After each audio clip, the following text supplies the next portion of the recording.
Today's episode is brought to you by our partnership with Wild Wolfe Pack Treats. Wild Wolfe Pack Treats are all natural, organic ingredient treats made with lots of love from Bridget's kitchen. If you're looking for a new treat for your dog, grab a bag or 4 of the snack that gives back. Bridget donates half of her sales to a variety of different rescues and organizations that help animals find the lives that they deserve. Check out Wild Wolfe Pack Treats on Instagram and grab your dog some amazing snacks today.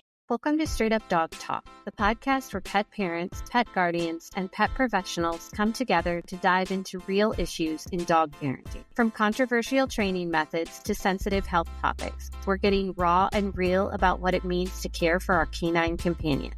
Join us every Wednesday for unfiltered conversations, expert insights, and personal stories that will make you laugh, cry, and grow as a pet parent. No topic is off limits and no question goes unanswered. You won't get one perspective here. You'll get them all because every dog is different and every human is too. You can follow along on Instagram, TikTok, and Facebook at Straight Up Dog Talk or by visiting www.straightupdogtalk.com. Tune in from any of your favorite podcast platforms.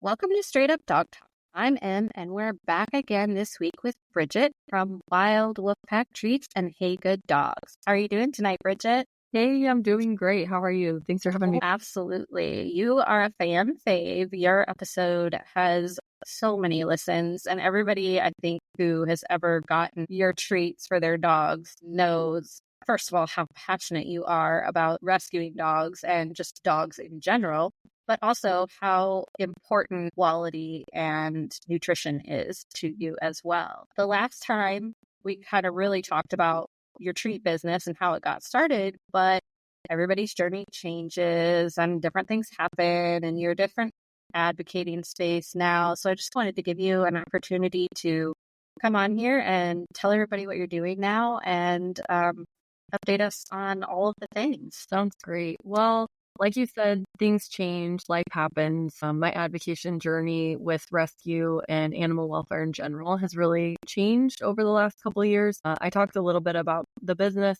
back when we recorded last time, and I was a stay-at-home mom at the time, and I wanted to get my identity back by doing something that I was passionate about. But I really only had nighttime to do that. And so I started this dog treat business. I have 3 dogs myself. When I started it, I think I just had 2 and then adopted Susie from the shelter that I was at.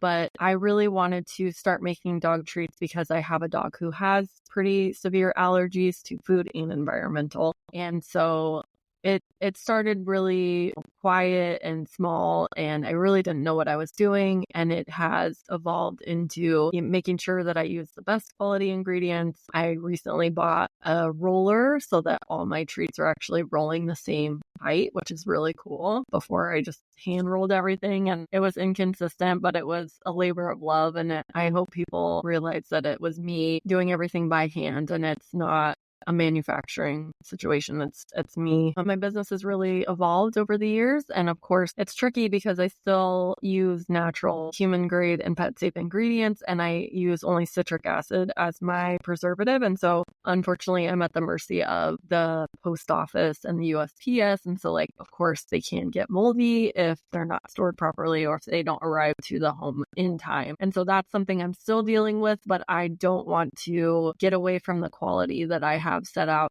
from the very beginning. My business kind of runs 2 different passions. Passion for loving on and spoiling dogs because I truly love dogs with all my heart. They're my favorite animal. I love all animals, but I would say dogs are definitely my favorite. And so I want to spoil animals and dogs as much as I can, but also I wanted to be able to give back in a way that monetarily I wasn't able to do because I don't work. My husband is our kind of breadwinner because I was a stay-at-home mom. And so that was my focus. And so I really wanted to be able to donate as much as I possibly could, but also sustaining the business. And so I donate 50% of all the sales, and I have from the beginning. And I haven't done an updated in the last couple of weeks, but the last time I updated, we've been able to donate $13,000, which is absolutely insanity. I never could have imagined doing that. And I think if I tried to donate that much money of our own money, my husband would say, "Excuse me, ma'am."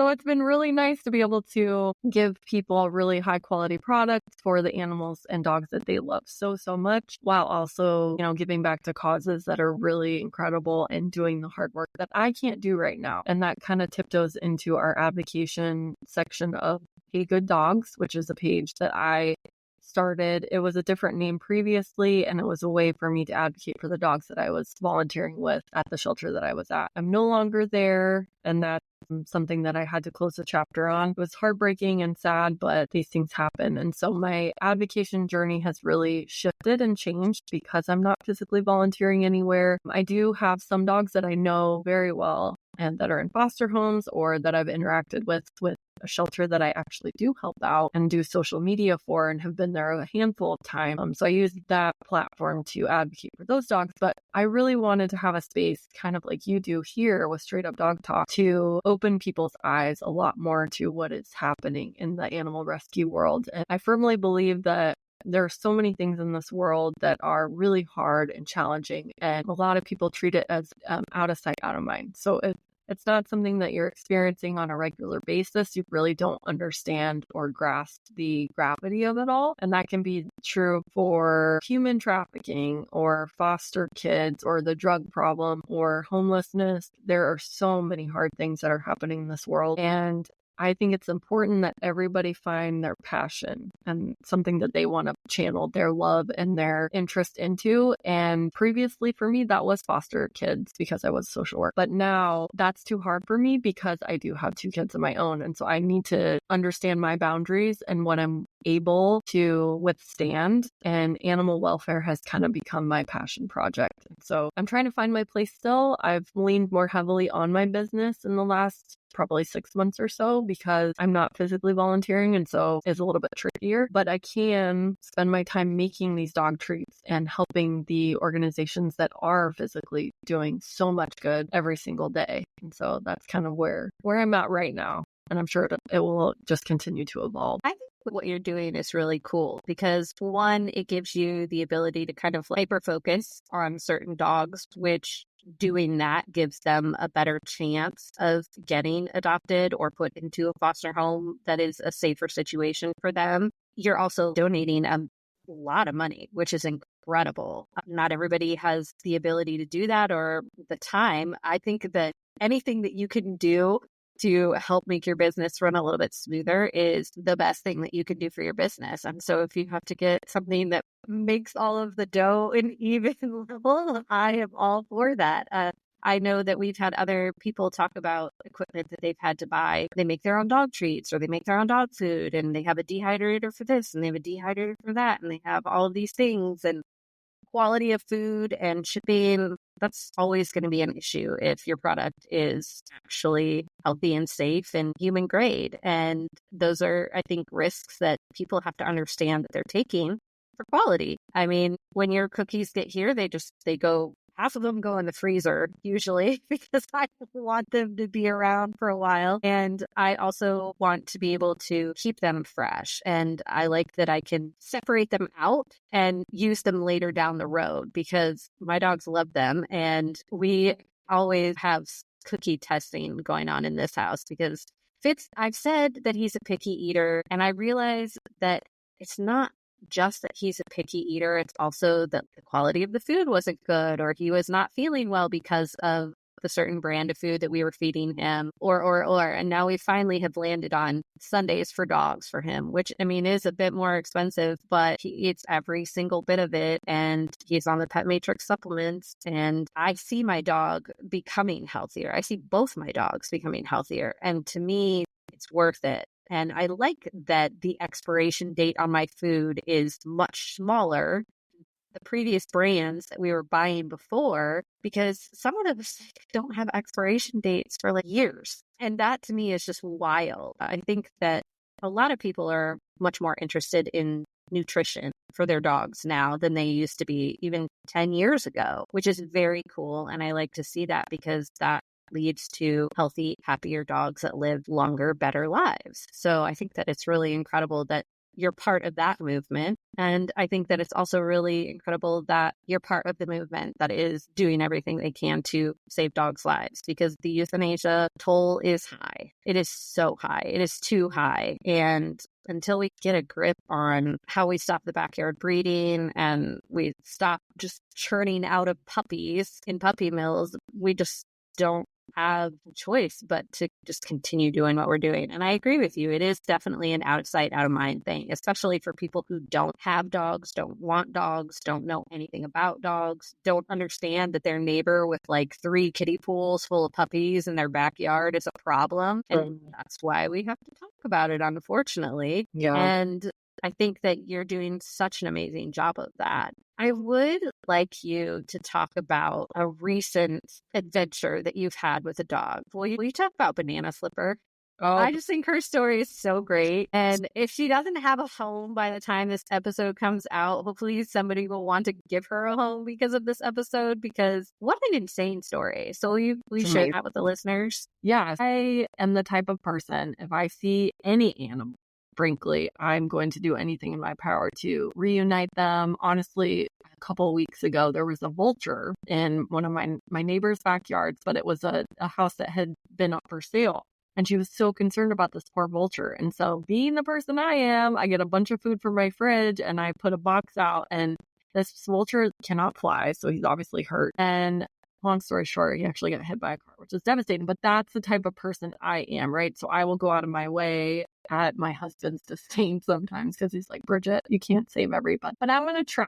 Okay. So anyway, the girls and I go on walks every single morning, stroller, 3 dogs. I look like a crazy person. It's fine. And we're walking down the street and we see this dog, Banana Slipper, and she looks very sad. I do what I normally do when I try to approach a dog. I call her first to see what we're dealing with. Is that a dog that's aggressive? Is she going to growl at me at even being, quite a distance away? Where are we at? And she just looked extremely sad. She didn't approach me at all. She didn't growl. She was just sad.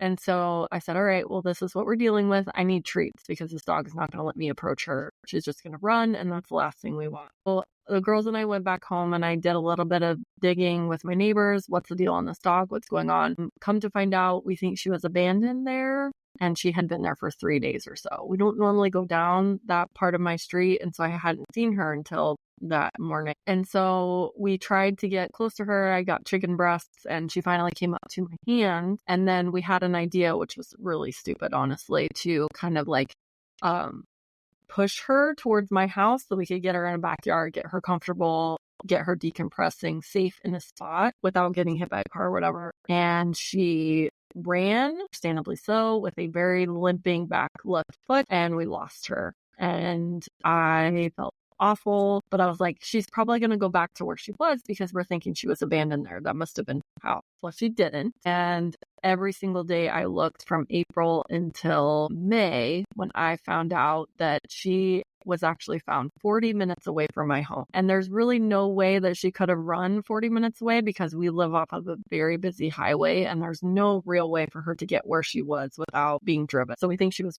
picked up and redumped, which is horrifying and terrible. So she was finally trapped by Trappers, who is an amazing organization that works with owned dogs that are lost and then reunite them with their owners. And then they also help with the stray population. And so she was finally trapped by them, got her into a foster home. I forgot the best part of the story. So when we first met this dog, I asked my daughter, who's 4, what should we name her? My daughter's name is Zoe. And she said, Banana Slipper. And I'm like, what? What a random name. And then she tells me it's because she's slippery like a banana and she gets lost like your slipper. Like, oh, of course her name is Banana Slipper. That's amazing. And so I just don't. And she's in an incredible foster home now. She's had an FHO surgery to repair. She actually had a completely dislocated hip on her left side. So the fact that she was running for as long as she was is insane. She had a stomach full of rocks. And honestly, she looked pretty good. She didn't look completely emaciated. Her coat was pretty beautiful. She didn't look like she had been mistreated. But we found out that she was adopted a couple days before she showed up in my neighborhood in April. She was on a euthanasia list. She got adopted, and then she was named Jimbo. She's a female. So anyway, it's a very insane story. She is in a foster home now. She's doing incredible. She is still a little bit timid at times. Loud noises really draw her a little bit still, but she is thriving. She loves dogs. So she is actually an anomaly where most people say this dog cannot be with any other dog. It needs to be a unicorn home. She needs to be around other dogs because dogs bridge the gap with her confidence between humans and herself. And so if she can see another dog coming up to somebody and getting pets and love and treats, she can kind of think in her brain, okay, that is a safe situation that I would love to be a part of. So she is still looking for a home. We would love to find her a really perfect home, and it needs to be perfect because she's been through too much to get re-traumatized. Adopted and then dumped again, like a euthanasia listed, adopted, dumped again, and then she is a slippery little banana. Goodness gracious. Yeah, and that kind of goes to, I had a breakthrough with my husband, I want to say 8 months or so ago, where I was just down in the dumps about the state of animal welfare. And I get down in the dumps about a lot of things because the world is a dumpster fire. But he kind of sat me down and had a really good heart-to-heart with me. And he basically said, you're not going to be able to help people if you are in such a sad state. You're going to just sit in it. You're not going to be able to project positively about the situation. You're probably not going to want to help because you're going to be so drained by it. And so I had to really start putting up boundaries for myself and for the work that I'm doing. And part of that was because I wasn't hands-on volunteering and I couldn't see it with my own eyes physically. Of course, you still see terrible things every day on social media, but it's putting that boundary up and trying to educate. That goes to show Banana Slipper. She was adopted and then completely mistreated and dumped. And that just goes to show, take care of your own dog. It's really hard to think about stopping backyard breeders, stopping that kind of thing, because that's going to take a lot of time, legislation, a lot of laws need to be put in place for that. But what can we do on a very personal, individual level? I have 3 dogs that I can take really good care of, and I can teach my friends and my neighbors to take really good care of their dogs, because honestly, there are situations where a rehoming is absolutely necessary. If there is a safety concern, if your life completely changes and there's no possible way for you to keep an animal, it does happen. I don't want to be judgmental to say that how dare you should keep your dog, but financially it's so expensive to own and properly take care of animals. My dogs have cost a lot of money in the last couple months, and it's just routine care. Routine care is incredibly expensive. So I had to keep asking myself, how can I help this big problem? Because it feels so heavy and I don't feel like I'm doing enough. And then I had to tell myself, I have 3 dogs here that I have promise that I will take really good care of. And so I reprioritized. And of course, I take great care of my dogs on a daily without really having to think about it. But taking care of them is going to hopefully project to the outside world what it looks like to be a good dog. And I think that can help make waves, right? Because if we show people what kindness looks like and proper animal care, proper people care, how to be kind to others, it can really make a ripple effect that isn't so daunting in how do I get in touch with a lawmaker or a judge or somebody to really make a massive impact in the animal, because that's daunting. So what can we do individually every single day to make an impact? And that's something small, but it really can help a lot. Well, I completely agree. And I mean, I think that is a boundary that a lot of small business owners realize that they have to come to at some point. We all realize,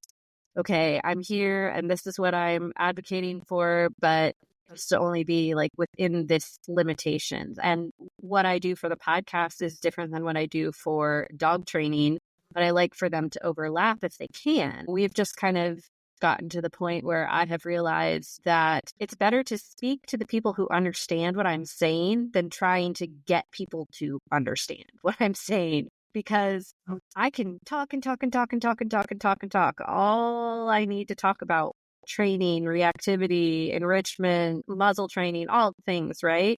But if I'm not speaking the language that somebody is looking for, I'm not speaking to anybody. And I think that's where social media fails us because it does really categorize everything so deeply and it niches us down so hard that it's very difficult to say, well, I'm here for all dogs, because we can't really be here for all dogs. Because if we say we're here for all dogs, then we're not helping any dogs. We're Right. not even helping our own dogs. Yeah. Or ourselves. And I think that it's really healthy. Mental health is a big platform for me. I like to talk about how, taking care of ourselves is paramount to taking care of our dogs. If we're not feeling well, our dogs are probably not doing so great either. We had a Saturday a couple weekends ago. It rained all day, all day. And I said, fine, put my phone on mute, and we watched movies all day, and we did not get out of bed. We went outside to go potty, and that was it. That's and amazing. It was amazing. It was awesome. I felt great the next day.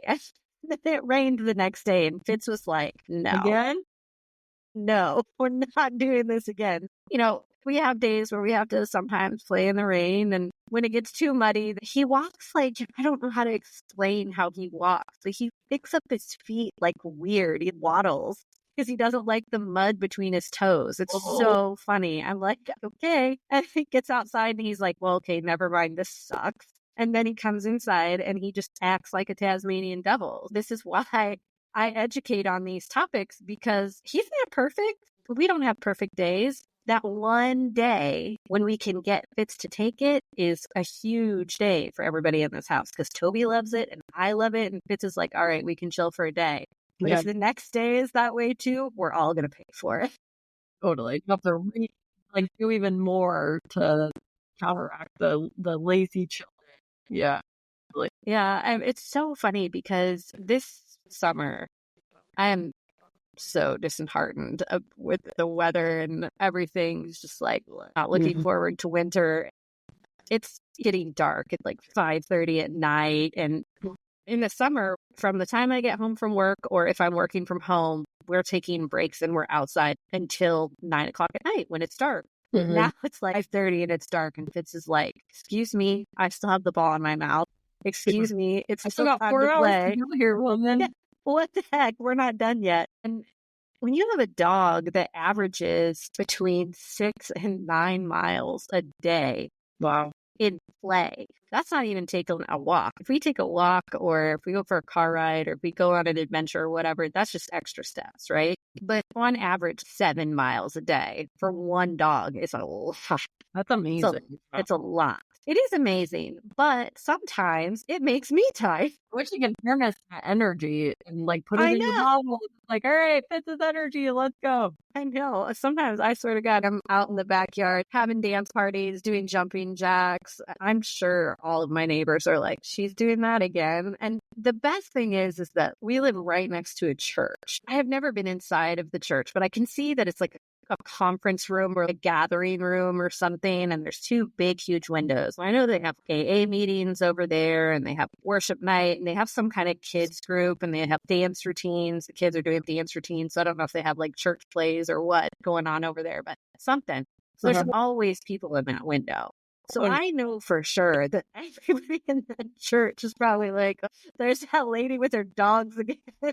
Maybe we should give her a card so she could come join us. They have come over and given us invitations to the church before. Oh, that's hilarious. Yeah. When you're a content creator and you're filming all of it anyway, so it's definitely a learning journey in all of these things. We have to be kind to ourselves. We have to be authentic, and got to remember just pretend that the camera isn't there, and do what we would normally do, because I do want people to see what our life is really like. And I want people to see that it's not pretty and it doesn't have a bow and all these things, because Instagram is so bad about the perfectionism.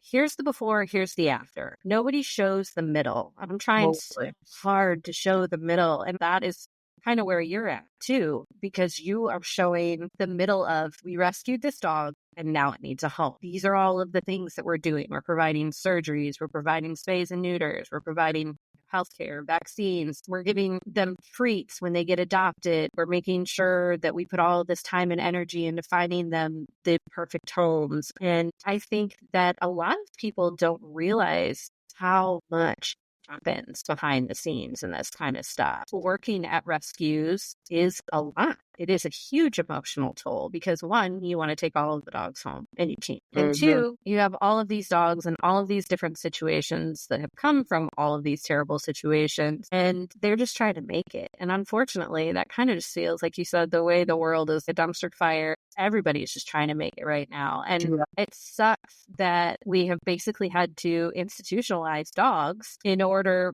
for them to be able to keep their lives.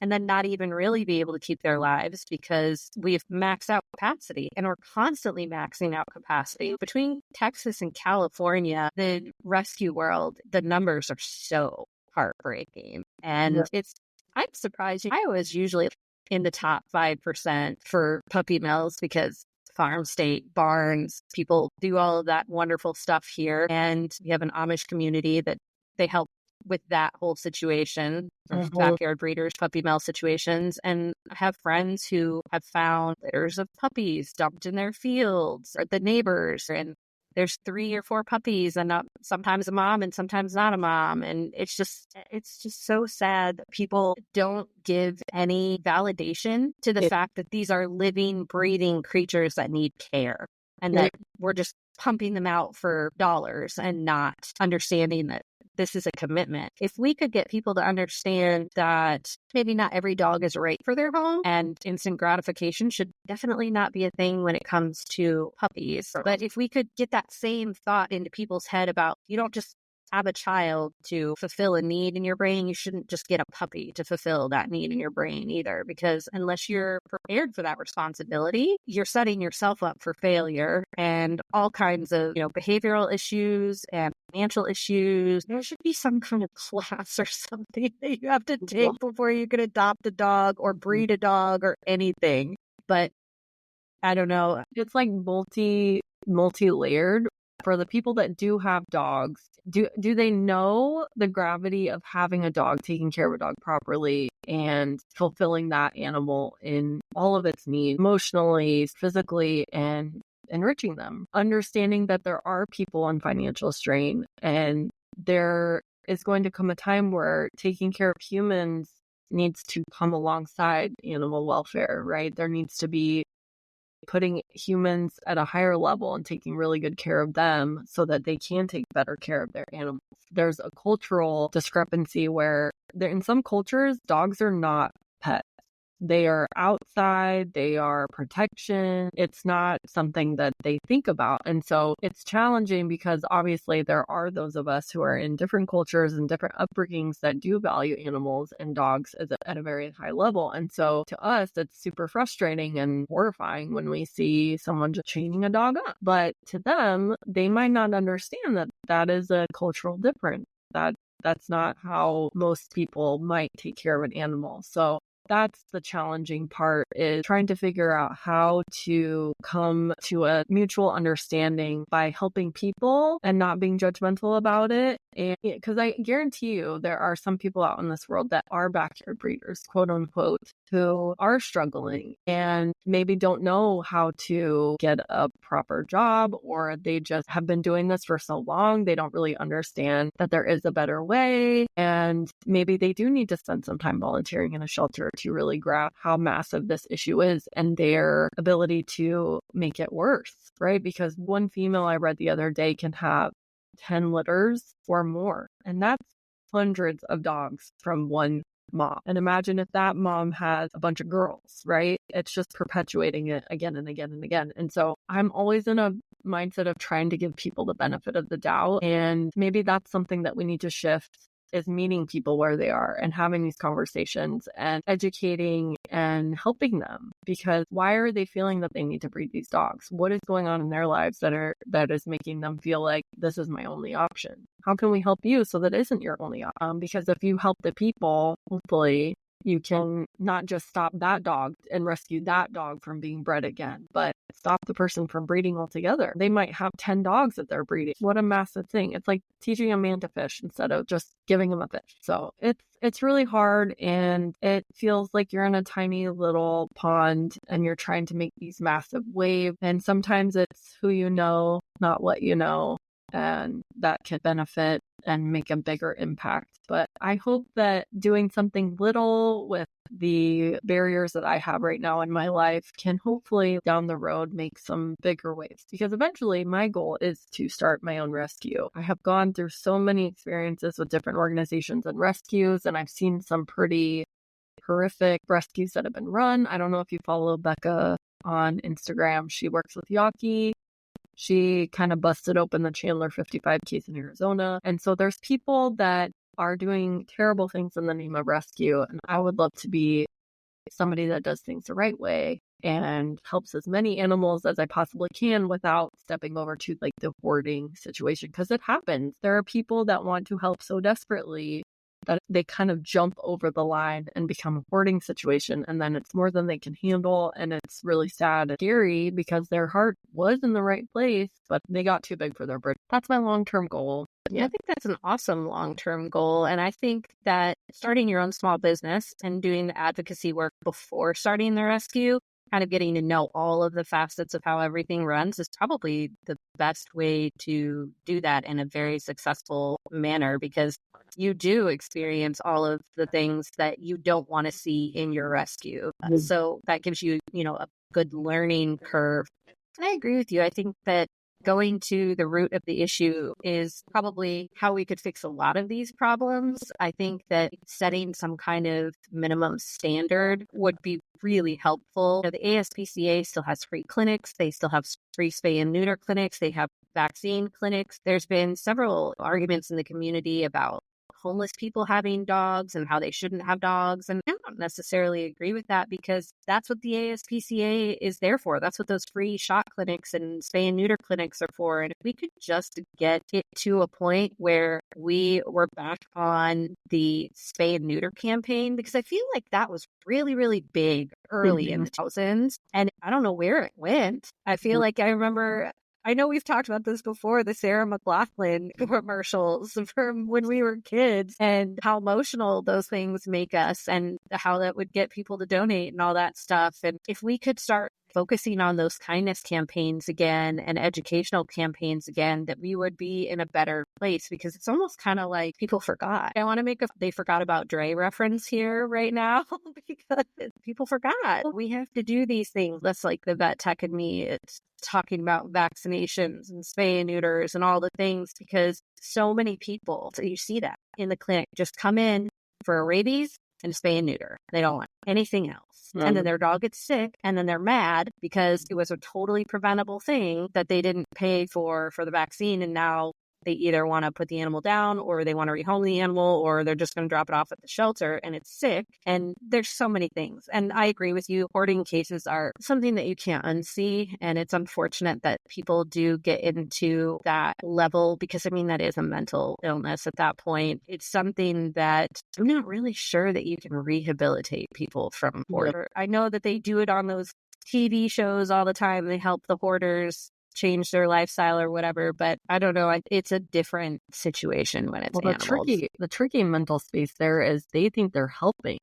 And so you kind of have to say there's a level where, yes, maybe you are, but you're not when you have so many dogs in a very small space. There's no way anybody can really do that functionally and properly. Emaciated animals like all over the property, and corpses in freezers, and not just one freezer, multiple freezers and multiple bodies. And it's unhealthy physically for the human and the other animals, but also mentally and emotionally for the human and the other animals. So it really is one of those really sad situations. I definitely think that is an area that I think people definitely should be more aware about, because it's not something that we talk about. And shining light into dark spaces and all of that is what the podcast is about, and talking about this hard stuff. Well, the frustrating thing with hoarding cases is that you're thinking these animals have been rescued, right? They're in a home, they're safe. No, they are actually worse off than when they started. And so now they have to be re-rescued,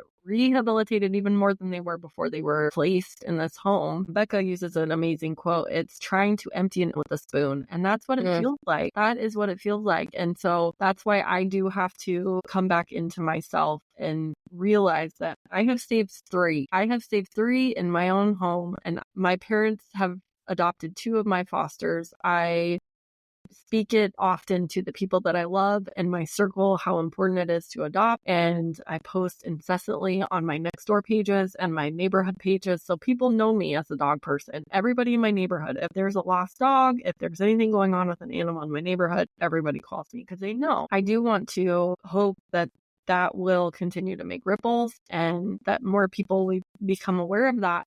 But in the same breath, I do get this imposter syndrome because I'm thinking, wow, I'm so passionate about this. What about the drug crisis that's happening? What about the foster kid situation that's happening where they're in a very similar situation where they have so many children in foster care? And so it's really challenging to not feel completely bogged down by it all, defeated by it all. But I also don't think that we should carry the burden of everyone else not showing up. If more people showed up and more people put their energy into doing good, then we probably wouldn't even be in this situation. I've told my husband this so many times. If people stop harming others, just get burnt out by it, get exhausted by doing it every single day, we wouldn't have to continue picking up the pieces and fixing the mess of those people. Everything is kind of a mess right now. Like, we don't really get into politics a whole lot on this podcast, but in general, just being nice to other people, you'd think that would be easy. Just let people live their own lives, let people do their own thing,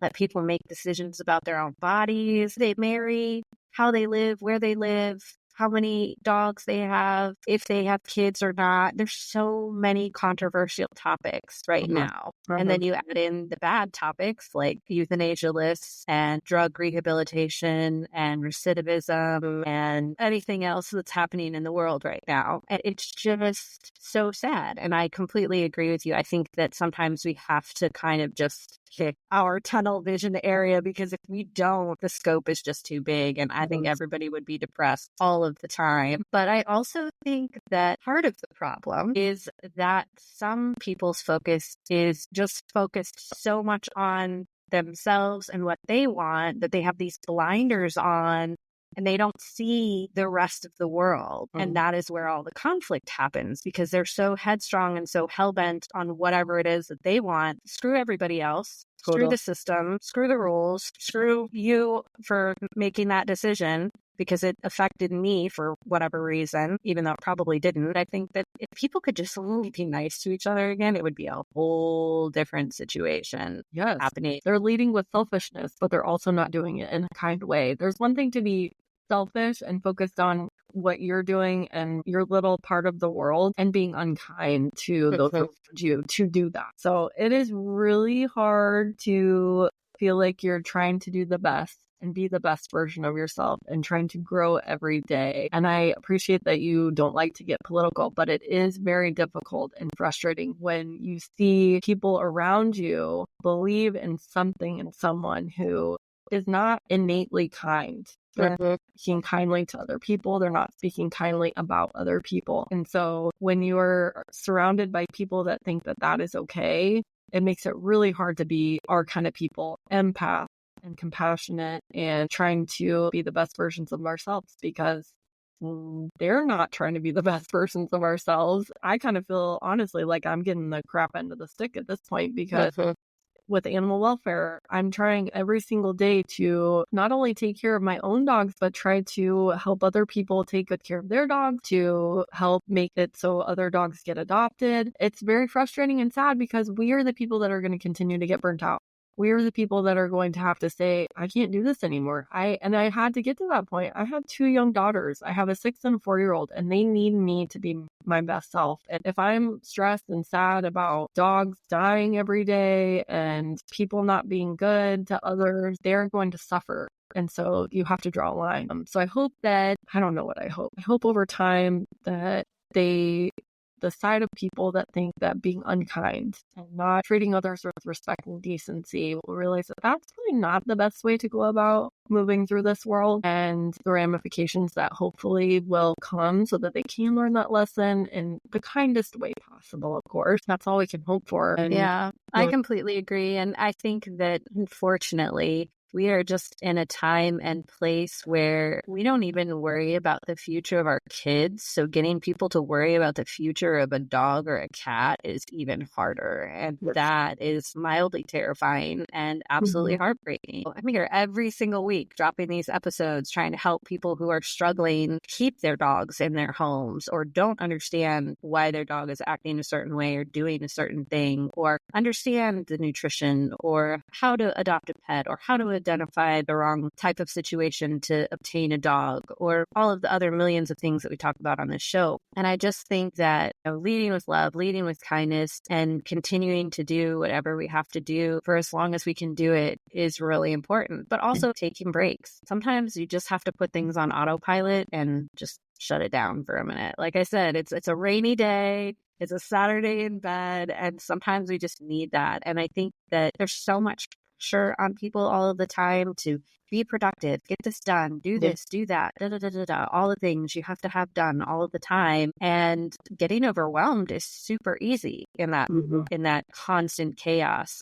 But it's almost like if you don't have that minimum level of keeping the lid on the chaos, then the chaos just gets bigger and everything kind of ripples out. Unfortunately, I don't know what's going to happen. I don't know how things are going to get better, but I do have hope that moving forward, there are enough people who are using their voices, and there are enough people who are understanding the right situations, and they are advocating for different spaces, whether it's reactive dogs or dogs that need homes or dogs that just need better treatment or training in general, or better quality of training. I think that people are trying to do better, and the more of us that band together and stick together and work together, the bigger those ripples are going to be. Totally. I think that we just have to keep going, because I am seeing so much, especially in the last 6 months, so many more people in the dog space advocating for better understanding of our dogs as individuals, better feeding, better understanding of what enrichment is and how and when and all of these things. But also so many more people I see bringing in foster dogs and talking about it and sharing the journeys. And it's just been really neat to see. So I'm hoping that that's something that continues to have a positive effect on social media, and that people start seeing that there is a deeper side to all of this, and it's not just all rainbows and sunshine all of the time. I love that you're seeing that. That makes me really happy to see. I see a lot of sad stuff on social media, but I see also a lot of sad stuff. I feel like trauma is attracted to me. And I mean, I was a social work background, right? Like I was a personal trainer, and I became a therapist to a lot of my clients. And I feel like trauma finds me, and I also seek it out, right? The other night I watched a prison documentary because, of course, that's just me. I just like to make myself suffer inside. I think trauma seeks me out sometimes too. I've always been in that thing where the special dogs always find me, the special people always find me. And I would like to turn that light off. It's like the porch light for Halloween candy, right? I just turn that light off sometimes. I've tried, it doesn't work. So I don't know how to turn it off. So if somebody knows how to turn it off, please let me know, because I'd like to turn it off sometimes. Yes, and I would like to turn the empath in me off. Like, I do envy the people that are so outside of this world. I really wish sometimes that I could turn it off and not care as much as I do. But I also know that is what makes me me.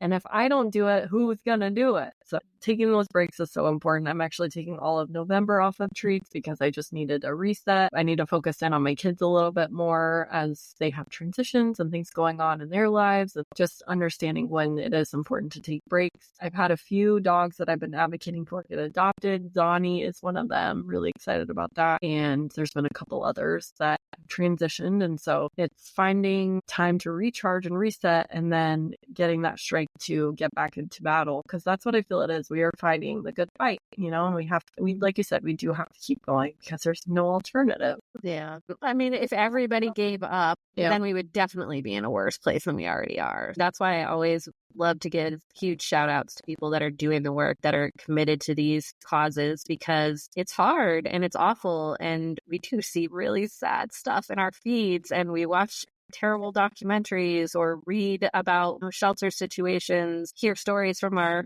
local shelters or people that I've talked to all over the United States at other shelters. And it's just, if we give up, then, and everyone gives up, then we're just in a worse place. So as much as it sucks, like we always have to come back to it. But like you said, as long as it brings you joy and it is that passion, you're always going to be able to come back to it. But do know when to step away, take a break, take a breather, and clear your head out. And if that means you got to walk away for 3 months, 6 months, a year, then do it, because it's better for everyone if you take that time and come back than it is if you continue going on when you're completely burnt out. It's just like what I said about the dogs earlier. Sometimes you just need a day to refresh your mental and emotional state. You have to do that with kids too. Sometimes kids are hard, and they're smart, and they talk back and they say things that you're like, I was unaware that you were that aware of that situation. You know, they take you by surprise.